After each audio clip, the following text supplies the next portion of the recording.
कोकणातील प्रत्येक अपडेट जाणून घेण्यासाठी आजच माझे कोकणच्या सोशल मीडिया प्लॅटफॉर्मला लाईक, फॉलो आणि सबस्क्राईब करा. नमस्कार, मी प्रणाली भोसले. माझे कोकणच्या प्राईम टाइम बुलेटिनमध्ये आपल्या सर्वांचं मनपूर्वक स्वागत करते. बुलेटिनला सुरुवात करण्याआधी पाहूयात हेडलाईन्स.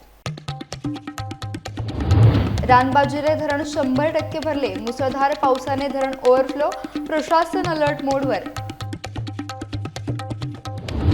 पेण शहरातील प्रवेशद्वारासमोरील परिसर पुन्हा जलमय. दुकाने, शाळांमध्ये शिरले पाणी. विद्यार्थी आणि नागरिकांचे मोठे हाल.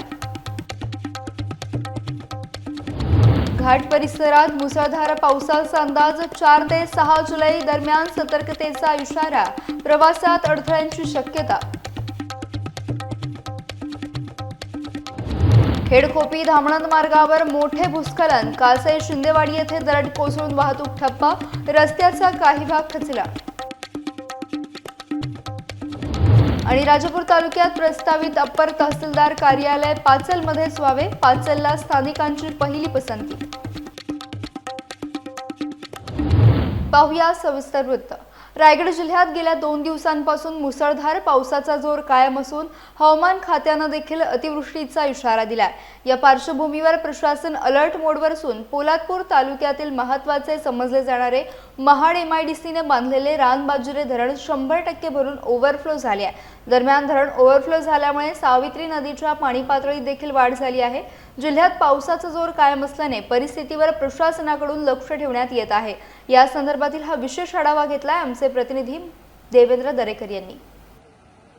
रायगड जिल्ह्यामध्ये मागील 2 दिवसापासून मुसळधार पावसाने हजेरी लावली असून जोरदार पावसाच्या सरी बरसत आहे. हवामान खात्याकडून मुसळधार पावसाचा इशारा रायगड जिल्ह्यामध्ये देण्यात आला असून रेड अलर्ट सांगण्यात आलेला आहे. त्यामुळे प्रशासनाकडून नागरिकांना सतर्कतेच्या सूचना देखील देण्यात आलेल्या आहेत. आज आपण पाहू शकता, आज आपण पोलादपूर तालुक्यातील मुख्य व मोठे मानले जाणारे रानबाजिरे धरण या धरणाच्या आपण जवळ आहोत. आपण पाहू शकता रानबाजिरे धरण 100% भरलेले असून या धरण ओव्हरफ्लो झालेले आहे. या ठिकाणी नागरिक मोठ्या संख्येने पर्यटनासाठी देखील येत असतात, फोटो काढण्यासाठी येत असतात.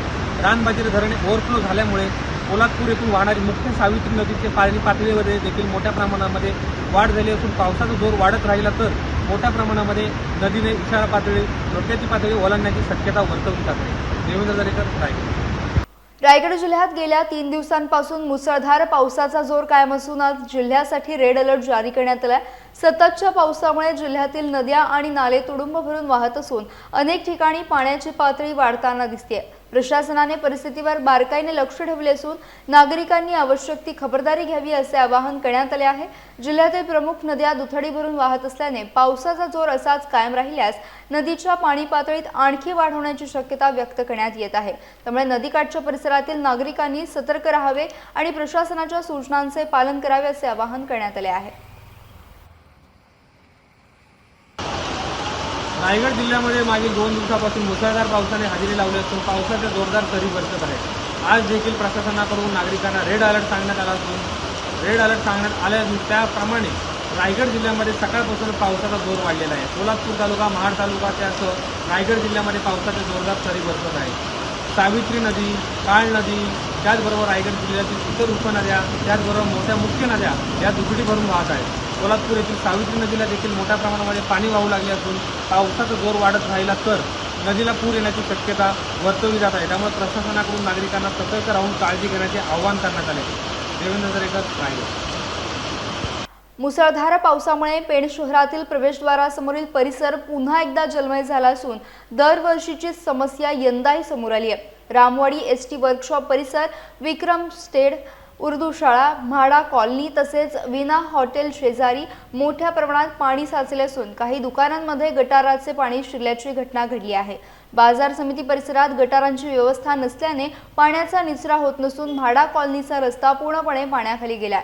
उर्दू शाळेतील विद्यार्थ्यांना शाळेत ये-जा करताना अडचणींचा सामना करावा लागत असून अनेक दुचाकी आणि रिक्षा पाण्यात बंद पडल्यात. वृद्ध महिला आणि विद्यार्थ्यांसाठी परिस्थिती धोकादायक बनली आहे. प्रशासन सातत्याने दुर्लक्ष करत असल्याचा आरोप नागरिकांनी करत तातडीने निचरा व्यवस्था, गटारांची स्वच्छता आणि कायमस्वरूपी उपाययोजना करण्याची मागणी केली आहे. रायगड जिल्ह्यात गेल्या 2 दिवसांपासून मुसळधार पावसाचा जोर कायम असून नद्या नाले तुडुंब भरून वाहत आहेत. पोलादपूर शहरातील अनेक भागांमध्ये पावसाचे पाणी तुंबल्याच्या घटना समोर येत आहेत. शुक्रवारी रात्री झालेल्या जोरदार पावसामुळे समर्थनगर येथील रहिवासी दत्ताराम पवार यांच्या घरासमोरील नाल्याचे पाणी तुंबून थेट घरात शिरले. शहरात वाढलेल्या भरावामुळे पाण्याचा नैसर्गिक निचरा होत नसल्याने तसेच रस्त्यालगत असलेल्या छोट्या मोरीतून पाणी वाहून न गेल्याने मोठ्या प्रमाणात पाणी साचल्याचा आरोप स्थानिकांनी केला. याबाबत नगरपंचायतकडे वारंवार तक्रार करूनही ठोस उपाययोजना झालेली नसल्याचे पवार यांनी सांगितले. या ठिकाणी योग्य क्षमतेचा ब्रिज उभारून पाण्याचा निचरा होईल अशी कायमस्वरूपी व्यवस्था करण्याची मागणी त्यांनी केली आहे. रत्नागिरी जिल्ह्यासह कोकण आणि महाराष्ट्रातील घाट परिसरात 4 ते 6 जुलै या कालावधीत मुसळधार पावसाचा अंदाज व्यक्त करण्यात आला. या कालावधीत रत्नागिरी जिल्ह्यातील घाट परिसरात मध्यम ते मुसळधार पाऊस पडण्याची शक्यता असल्याने प्रशासनाने नागरिकांना सतर्क राहण्याचे आवाहन केले आहे. सततच्या पावसामुळे घाट परिसरातील रस्त्यांवर दरडी कोसळणे, पाणी साचणे किंवा वाहतुकीस अडथळे निर्माण होण्याची शक्यता नाकारता येत नसल्याचे सांगण्यात आले आहे. तसेच काही ठिकाणी स्थानिक पातळीवर संरचनात्मक नुकसान होण्याची शक्यता देखील व्यक्त करण्यात आली आहे. विशेषतः सखल भागांमध्ये राहणाऱ्या नागरिकांनी तसेच घाट मार्गावरून प्रवास करणाऱ्या वाहन चालकांनी अधिक काळजी घ्यावी असे प्रशासनाने स्पष्ट केले. आवश्यक असल्याशिवाय घाट मार्गावरील प्रवास टाळावा, हवामानातील बदलांवर लक्ष ठेवावे आणि प्रशासनाच्या सूचनांचे पालन करावे असे आवाहन करण्यात आले आहे. संभाव्य मुसळधार पावसाच्या पार्श्वभूमीवर संबंधित यंत्रणाही सतर्क असून परिस्थितीवर बारकाईने लक्ष ठेवले जात आहे. नागरिकांनी अफवांवर विश्वास न ठेवता अधिकृत सूचनांनुसारच वर्तन करावे असे देखील प्रशासनाने नमूद केले. रत्नागिरी जिल्ह्यातील खेड तालुक्यात मुसळधार पावसामुळे भूस्खलनाच्या घटना सुरू आहेत. खेड खोपी धामणन मार्गावरील कासई शिंदेवाडी गावानजीक मोठ्या प्रमाणावर दरड कोसळून रस्ता पूर्णपणे बंद झाला आहे. या घटनेमुळे या मार्गावरील वाहतूक पहाटेपासून ठप्प झाली असून वाहनांच्या रांगा लागल्या. दरड कोसळताना रस्त्याचा काही भाग खचून वाहून गेल्याची प्राथमिक माहिती समोर आली आहे. घटनेची माहिती मिळताच सार्वजनिक बांधकाम विभागाचे अधिकारी आणि कर्मचारी घटनास्थळी दाखल झाले. जेसीबीच्या साहाय्याने दरड हटवण्याचं काम युद्धपातळीवर सुरू करण्यात आलं. मात्र दरड मोठ्या प्रमाणात कोसळल्याने वाहतूक पूर्ववत होण्यासाठी काही वेळ लागण्याची शक्यता व्यक्त करण्यात आली आहे. त्यामुळे या मार्गाने प्रवास करणाऱ्या नागरिकांनी पर्यायी मार्गांचा वापर करण्याचं आवाहन प्रशासनाकडून करण्यात आलं आहे. राजापूर तालुक्यात प्रस्तावित अपर तहसीलदार कार्यालयाचे मुख्यालय पाचल की रायपाटण येथे होणार याबाबत सध्या पूर्व भागात जोरदार चर्चा सुरू आहेत. मात्र पाचल व परिसरातील सरपंच, महिला बचत गट, सामाजिक कार्यकर्ते, युवक आणि विद्यार्थ्यांनी प्रस्तावित कार्यालयासाठी पाचललाच पहिली पसंती दिली आहे. पाचल हे मध्यवर्ती ठिकाण असल्याने तसेच तेथे जागेची कोणतीही कमतरता नसून 52हून अधिक शासकीय सुविधा उपलब्ध असल्यामुळे पाचल हा सक्षम पर्याय असल्याचे माजी सरपंच अशोक सकरे यांनी स्पष्ट केले. तसेच कार्यालयाच्या जागेबाबत अथवा स्थानाबाबत नागरिकांमध्ये संभ्रम निर्माण करणाऱ्या अफवांवर विश्वास ठेवू नये असं आवाहन देखील पाचल तालुका निर्मिती कृती समितीच्या वतीने करण्यात आले असून किशोर नारकर यांनीही नागरिकांना अफवांपासून सावध राहण्याचं आवाहन केलं आहे. असा एकमुखानं ठराव केलेला आहे. सर्व गावातल्या लोकांची मागणी आहे, जर अपर तहसीलदार कार्यालय झालंच तर ते पाचललाच व्हावं, की जेणेकरून आम्हाला ते सोयीस्कर होईल. आमच्या गावात 11 बचत गट आहेत, एक ग्रामसंघ आहे आणि आमचा हा ग्रामसंघ भारत माता प्रभाग संघ पाचल या प्रभाग संघाला जोडलेला आहे. त्यामुळे आमच्या महिलांचं तिथे सतत जाणं येणं असतं. त्याशिवाय आमच्या गावातून ज्या काही महिला उत्पादनं करतात किंवा काय तर ते पाचलला विक्रीसाठी वगैरे असतं. त्याच्याशिवाय महिलांना आमच्या पाचलला डॉक्टर, बँका, इतर काही खरेदीसाठी आठवडा बाजार ह्या सगळ्या गोष्टी पाचलला उपलब्ध असल्यामुळे आमच्या इकडच्या महिलांचं आमचं हे सतत पाचलला जाणं येणं असतं. त्या पाचलपेक्षा रायपाटण हे जरा पुढे परत दुसरीकडे असल्यामुळे तिथून पुन्हा रायपाटणला जावं लागेल. त्यापेक्षा पाचलला जाणं हे जास्त सोयीचं आहे आणि त्यामुळे हे जे कार्यालय होणार आहे ते पाचलला झालं तर जास्त बरं पडेल, जास्त सोयीचं होईल असं मला वाटतं. पाचलला डॉक्टर म्हणा, काय म्हणा, बाजार म्हणा, कुठे बँके म्हणा, असं जे सोयी आहेत ते आम्हाला पाचललाच पाहिजे. आपल्या तालुक्याचे अप्पर तहसीलदार हे आपल्या पाचल प्रभागात होणं खूप गरजेचं आहे. त्यामुळे आपल्या इकडच्या लोकांना म्हणजे आपल्या आजीवली असून जर मिळालं असेल तर हे खूप पेक्षा जर पाचलं झालं तर ते सगळ्यात योग्य पडेल व आम्हाला तिथे सगळ्या सोयी आहेत. आमची बँका तिथं आहेत, डॉक्टर उपचार तिथं आहे, आम्हाला बाजारपेठ पण ती जवळ आहे. मग एकाच वेळेत आम्ही जाऊन ती सगळी कामं करून येऊ शकतो. अपर तहसीलदार या विषयात आता रायपटण आणि पातळ हे ठिकाणं ठरवले. त्यापैकी आम्हाला या विभागात पातळ हे जास्त सोयीस्कर वाटते. इथल्या ग्रामस्थांना दळणवळण हा विषय आहे, आरोग्याच्या दृष्टीने दवाखाने आहेत, पोस्ट ऑफिस आहेत, बँका आहेत, सर्व प्रकारच्या शासकीय सुविधा या पातळमध्ये उपलब्ध आहेत. रायपटणमध्ये असा हॉस्पिटल सोडलं तर दुसरं काय हे असं लोकांना सोयीस्कर असं काय हे नाही आहे. त्यामुळे बाजारपेठसुद्धा पातळमध्ये आहे. सर्व सुविधांनी पातळ हे आम्हाला योग्य वाटतंय. अप्पर तहसीलदार कार्यालय हे पातळसाठी जर योग्य म्हणाला तर वाहतुकीच्या दृष्टिकोनातून म्हणा किंवा इतर जे काही गोष्टी आहेत जेणेकरून आम्हाला कुठल्याही गोष्टीसाठी KYC करायला लागते किंवा अन्य बँकेच्या कामासाठी असते तर आम्हाला ती वाहतुकीच्या दृष्टिकोनातून आम्हाला एवढा 30 किलोमीटरचा प्रवास आहे पाचलपर्यंत पोहोचण्यासाठी. तो आमच्यासाठी एक सोयीस्कर आहे.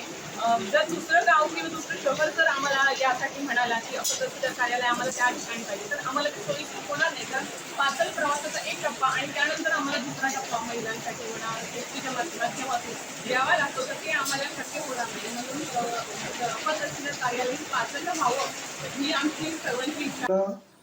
जे पाचलला आपण तहसीलदार कार्यालयाला मागणी करतो आपण आहोत, त्या दृष्टीने आमचा एक दामदा खोरा आणि एक अर्जुना खोरा ही दोन खोरीच्या मध्यबिंदूला असणारं पाचल गाव आणि पाचल बाजारपेठ आहे, बँका आहेत म्हणजे नॅशनल बँक आहे आणि सगळ्या सुविधा असलेलं पाचल गाव आणि त्या दृष्टीने पाचल गावाला होणं हे गरजेचं आहे.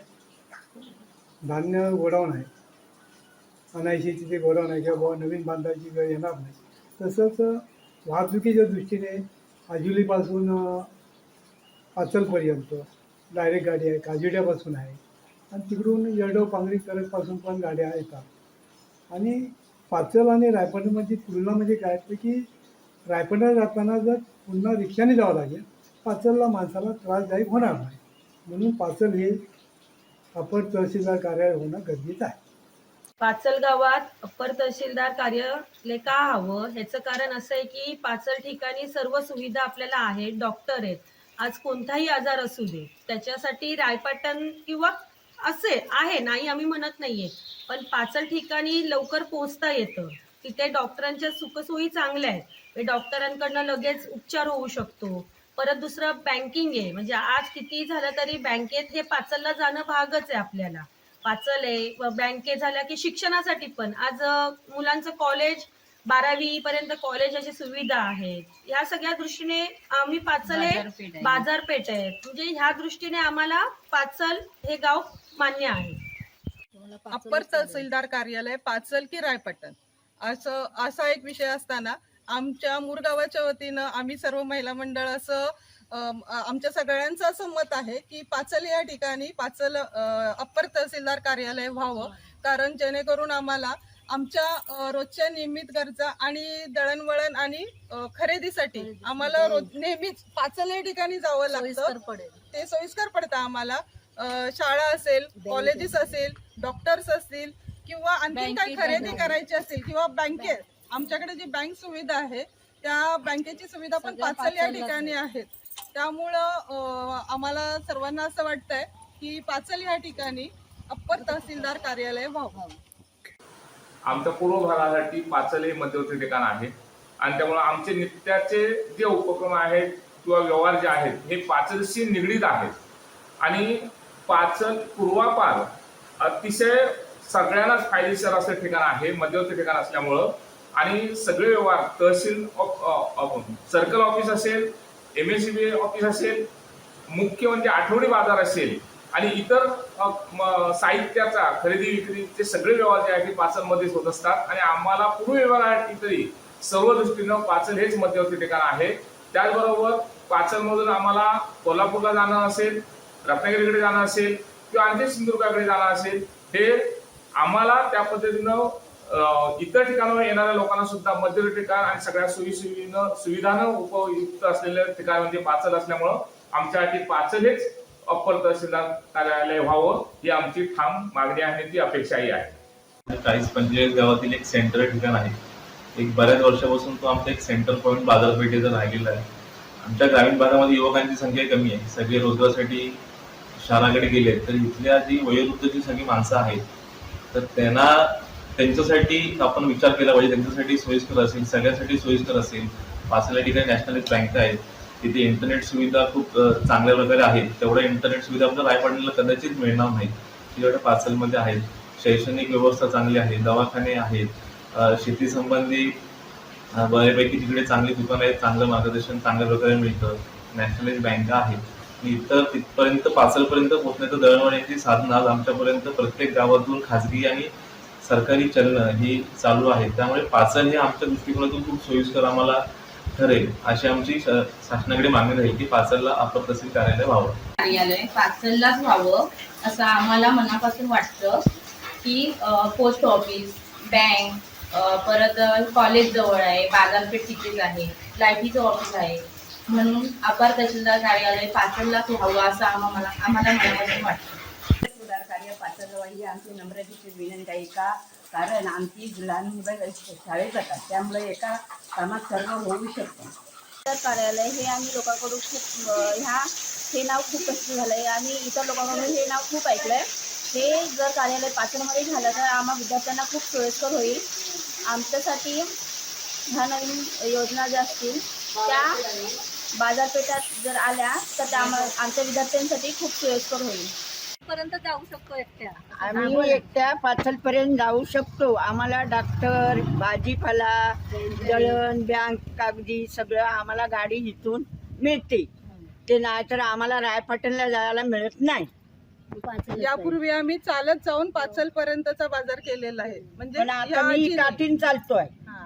त्यामुळं आता आणखीन आमच्यापासून लांब नेऊ नका. आमच्या सुविधा आमच्या पुरत्याच मर्यादित ठेवा. आम्हाला सगळ्यांना पाचलच वाटतंय, कारण सगळ्या सोयी पाचल आहेत. तर एका कामासाठी गेलं तर 10 कामं होऊ शकतात. जर बँकेसाठी गेलं आणि तहसील ऑफिससाठी जर काम असेल तर ते एकट्यासाठी आम्हाला रायपटाला जायला लागेल एका कामासाठी, आणि तेवढा वेळ पण नसतो, कारण आम्ही गृहिणी आहेत. आम्हाला परत घरी यायचं असतं, परत गाडीची व्यवस्था व्हायला पाहिजे. म्हणून जर पाचला झालं तर आम्ही बँकेबरोबर, दुकानांबरोबर ते सुद्धा काम करू शकतो. त्यासाठी आम्हाला पाचल हे योग्य वाटतंय. माजी खासदार विनायक राऊत यांनी विविध राजकीय आणि प्रादेशिक मुद्द्यांवर प्रतिक्रिया दिली आहे. यावेळी त्यांनी पालकमंत्री नितेश राणे, कोकणातील अणुऊर्जा प्रकल्पाचा प्रस्ताव, नारायण राणे यांचं वक्तव्य आणि इतर समकालीन विषयावर आपली भूमिका स्पष्ट केली आहे. पाहूयात. आता नितेश राणेला काय टिवटिव करण्यापलीकडे काय राहिलेलंच नाही शिल्लक. सिंधुदुर्गची अक्षरशः सस्यउलपट केलेली आहे. सिंधुदुर्ग म्हणजे ड्रग माफियांचा अड्डा झालेला आहे. सिंधुदुर्ग म्हणजे मटका किंगवाल्यांचा अड्डा झालेला आहे. आणि सिंधुदुर्ग म्हणजे मारामारी, हत्या, हिंसाचार यांनी तयार झालेला सिंधुदुर्ग आहे. त्यामुळे पोलीस प्रशासन पूर्णपणे अपयशी ठरलं आहे आणि पोलीस प्रशासनाचा आधार म्हणून असलेले पालकमंत्री हे 1001% फेल्युअर झालेले आहेत. मुख्यमंत्री म्हणतात की अणुऊर्जा प्रकल्प येथेपर्यंत ठिकाण ठरलेलं नाही. तरी त्या मुख्यमंत्र्यांनी देवगड तालुका, बारसू अशा पद्धतीची नावं आपल्या विधानभवनमधल्या स्टेटमेंटमध्ये केलेली आहेत. ठिकाण ठरलेलं म्हणजे देवगड तालुका तर ठरला ना, बारसूसुद्धा ठरलेलंच आहे. तिकडे पलीकडे रत्नागिरीला गावखडी हे सुद्धा ठरलेलंच आहे. हे नाही ठरलं म्हणून सांगा ना. एकही गाव आम्ही करणार नाही, म्हणजे गाव ठरलं नाही असं सांगण्यापेक्षा आम्ही कोणत्या परिस्थितीमध्ये अणुऊर्जासारखे घातक प्रकल्प आम्ही कोकणात आणणार नाही अशा पद्धतीची घोषणा मुख्यमंत्री महोदयांनी करावी. आमच्याकडून सतत या प्रकल्पाने जो कोण कुठलाही प्रकल्प आला की विरोध होतोय, केवळ तुमच्या पक्षाकडून नाही. कोणताही प्रकल्प नाही. कोकणच्या विनाशाला कारणीभूत ठरणारे जे जे प्रकल्प येत आहेत त्या सर्व प्रकल्पांना आम्ही विरोध करणार म्हणजे करणारच. जैतापूरचा अणुऊर्जा प्रकल्प 1000 एकर जमीन हडप करून ठेवली, होऊ शकला नाही तिथे. त्यानंतर आलेला रिफायनरीसारखी घातक प्रकल्प कोकणाला परवडणारा नाही आहे. आता पुन्हा एकदा बारसूमध्ये अणुऊर्जा करायचं ठरवत आहेत. देवगडमध्ये मुणग्या आणि हिंदळ्याला अणुऊर्जा करायचं ठरवत आहे. एक पाहिलं तर हे जे अणुऊर्जाचे प्रकल्प तुम्ही कोकणामध्येच का आणता? इतर कोणते प्रकल्प नाहीत का? मी खासदार असताना मी इथे टेक्स्टाईल पार्क आणा अशा पद्धतीची मागणी केली होती. पेपर मिल आणा ही मागणी आमच्या आनंद गीते साहेबांनी केली होती. पण सोलर पार्क या अणुऊर्जा जैतापूरच्या मोकळ्या जागेत सोलर पार्क उभा करा ही मागणी आम्ही केली होती. प्रधानमंत्री स्वदेश दर्शन योजना ही कोकणामध्ये तुम्ही लागू करा ही मागणी आम्ही केली होती. त्यावेळेला जवळजवळ 190 करोड रुपये त्याच्यासाठी पहिल्या आणि दुसऱ्या टप्प्यात मंजुरी झाली होती. त्याचा अजिबात एक नवीन पैसा खर्च झाला नाही. म्हणजे जे कोकणला पूरक आहेत त्या योजना आणायच्या नाहीत आणि कोकणचा विनाश करेल अशा जर प्रकल्प आणत असतील तर आम्हाला विरोध करण्याशिवाय पर्याय नाही.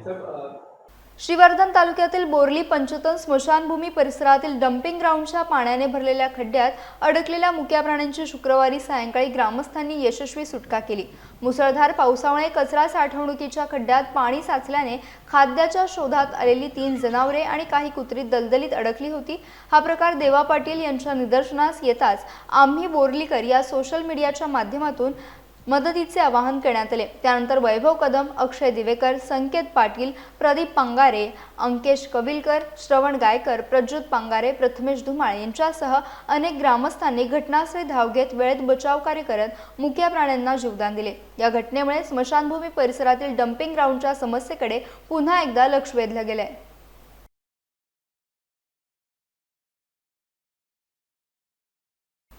माजी आमदार पंडित शेठ पाटील यांनी स्वतःच्या डोळ्यांच्या शस्त्रक्रियेचा अनुभव सांगत रायगड जिल्ह्यातील नागरिकांना तरुण नेत्रतज्ञांवर विश्वास ठेवण्याचं आवाहन केलं आहे. डॉक्टर दोशी यांनी अल्पवयातच हजारो यशस्वी डोळ्यांच्या शस्त्रक्रिया करून उल्लेखनीय कामगिरी केल्याचं त्यांनी सांगितलं.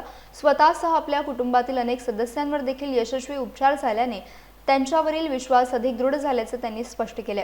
शस्त्रक्रियेनंतर नियमित फॉलोअप महत्त्वाचा असतो. तसेच त्यामुळे स्थानिक पातळीवर तज्ज्ञ डॉक्टर उपलब्ध असणे ही मोठी सुविधा असल्याचं त्यांनी स्पष्ट केले. त्यामुळे मुंबईसारख्या शहरात जाण्याची गरज कमी होत असून रुग्णांचा वेळ आणि खर्च देखील वाचत आहे. आधुनिक तंत्रज्ञान आणि सुसज्ज सुविधांमुळे उत्कृष्ट उपचार मिळत असल्याने डोळ्यांचा त्रास दुर्लक्षित न करता वेळेत तपासणी आणि उपचार करून घ्यावेत असे आवाहन करत त्यांनी डॉक्टर नान्यनकर आणि त्यांच्या संपूर्ण टीमचे अभिनंदन केले. डोळ्याचे ऑपरेशन करणारे लहाने हे माझे पण मित्र आहेत. त्याचबरोबर हळदीपूरकर, कुमठेकर अशी नावं प्रामुख्याने डोळ्याच्या ऑपरेशनला घेतली जातात. पण मला आज आनंद वाटला की तरुण वयामध्ये दोषी डॉक्टरांनी 15 ते 16,000 ऑपरेशन केले. आता मतं देतात आम्हाला ते, आणि मग बरेचसे लोकप्रतिनिधी डॉक्टर लहानांकडे आम्ही ऑपरेशन केलं, मी हळदीपूरकडे केलं. पण मला निश्चित खात्री आहे भविष्यात दोषी डॉक्टर हे त्यांच्या पलीकडे जातील. आणि माझी रायगड जिल्ह्यातील आणि विशेषतः अलिबागच्या जनतेला आव्हान आहे की हातात कळसानं गावाला वळसा मागू नका. कारण डोळ्याचं ऑपरेशन झाल्यानंतर त्याचा जो फॉलोअप असतो तो आपल्या जवळच्या डॉक्टरकडे केल्यामुळे त्याचा फायदा होतो. मला आनंद वाटला की 5 दिवसाच्या फरकाने माझी दोन्ही ऑपरेशन झाली. बरंच मला बघण्यामध्ये फरक पडला आणि मला ते त्यांनी कोऑपरेशन केलं त्याबद्दल मी धन्यवाद देतो. आणि तरुण वयामध्ये हळदीपूरकर, लहाने यांचे वय झाली तो, आणि बरेच वर्ष ते या क्षेत्रात आहेत. खऱ्या अर्थाने मी इथे आलो, जो विश्वास मला अनेक लोकांनी सांगितलं की तुम्ही पनवेलला जाऊन करा, मुंबईला करा. मी सांगितलं नाही, कारण दोषी डॉक्टर आणि आमच्या घराचे संबंध आहेत. माझ्या आईचं ऑपरेशन इथे झालं, माझ्या बहिणीचं झालं, आणि माझ्या काकाचं ऑपरेशन म्हणजे नाना आमच्याकडे राहायचे त्यांचं पण यशस्वी ऑपरेशन झालं. म्हणून मी या ठिकाणी केलं. माझा अनुभव चांगला आहे आणि त्या अनुभवाला तुम्ही तुमच्या माध्यमातून जनतेला आवाहन करा की तरुण डॉक्टरांकडे, आणि त्यांची मशिनरी अद्ययावत आहे. सगळे मेन म्हणजे ऑपरेशन थिएटरपासून सगळं ऑपरेशन करण्याची सगळी पद्धत, आणि त्याचबरोबर जे हॉस्पिटल आहे ते एवढं स्वच्छ आहे त्याबद्दल मी त्यांना मार्ग दिले. मी पुन्हा एकदा रायगड जिल्ह्यातील किंवा अलिबाग तालुक्यातील नजीकच्या लोकांना आवाहन करतो की तुम्हाला जर डोळ्याचा त्रास होत असेल, कारण 80 ते 90% लोकांना डायबिटीज आहे आणि लोक डॉक्टरांकडे यायला घाबरतात, ते चष्मेवाल्यांकडे जातात. पण चष्मेवाले ते 1 लाखाचा चष्मा, 50,000चा चष्मा, पण इथे लेन्स त्याच्या निम्म्या किमतीने बसवली जाते आणि विदाऊट चष्मा लोकांना बघता येतं. ते याचा फायदा आपल्या माध्यमातून तुम्ही लोकांना दाखवा. मी पुन्हा एकदा डॉक्टरांना धन्यवाद देतो आणि त्यांना अशीच प्रगती हो ही ईश्वरचरणी प्रार्थना करतो. याचा वेळ झाली आहे. बुलेटिनमध्ये इथेच थांबण्याची भेटूयात नवीन बुलेटिनसह. तोपर्यंत तुम्ही कुठेही जाऊ नका. पाहत राहा फक्त माझं एक कोकण.